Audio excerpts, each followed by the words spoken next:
Մարտի 8-ի կապակցությամբ Ախալքալաքի քաղաքապետարանի եւ շրջանային ժողովի ղեկավարությունը պատրաստել էին ծաղկեփնջեր քաղաքապետարանի եւ Ախալքալաքի քաղաքապետարանին պատկանող հիմնարկ ձեռնարկությունների աշխատակից գեղեցիկ սեռի ներկայացուցիչներին։ Ջերմ շնորհավորանքի խոսքեր հնչեցին քաղաքապետ Մելքոմ Մակարյանի եւ շրջանային ժողովի նախագահ Նայիրի Երիցյանի կողմից, որից հետո գեղեցիկ սեռի ներկայացուցիչների բաժանվեցին ծաղկեփնջերը։ Սիրելի աղջիկներ, սիրելի կանայք, մեծարգո կանայք, ունեմ մեծ պատիվ շնորհավորելու կանանց միջազգային օրվա ակտիվ։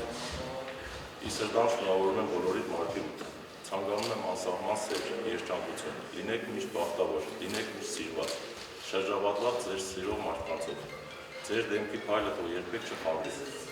Ինչպես գիտենք, գարնանամուտի ամենահետաքրքիր եւ ամենամեծ օրերից մեկն է մեզ համար խորհրդանիշ դարձած մարտի 8-ը։ Իսրդան շնորհավորում եմ բոլորիդ մարտի 8-ը։ Եվ ցանկանում սեր, միաբանություն, երջանկություն, ինչպես առօրյա կյանքում, այնպես գործնական կյանքում, նույնպես կյանիկ մարդու դերակատարությունը գեղեցիկ սերի դերակատարությունը մեր հանրային գործում, մեր հանրային ծառայության մեջ նաև ունի իր մեծ խորհրդանիշը եւ ունի իր նպատակը։ Ամենակարևորը թող բոլորի հետևնի Աստծո օրհնությունը եւ ամենակարևորը միշտ լինեք սիրված ձեր առօրյա կյանքում, ձեր շրջապատող մարդկանց մեջ։ Եվ ունեմ մեծ պատիվ, ինչպես գիտենք, մեր Վրաստան պետությունում նշվում է մարտի 3-ը մայրության օր, արի ողջունենք մեր մայրերին։ Եվ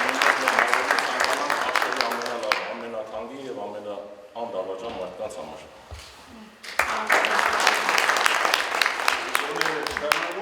Դուք որ լավ կալիք, ես գիտեմ, դե մեզիա տեղամարտոց քիչ հեշտ կալի, դուք որ ուրախ կալիք, շարժիդով կալիք, ձեզ միշտ սպես տեսնենք, լավ առիթից ամենաաշխարհի լավ բաները ցանկանում եք ձեզ։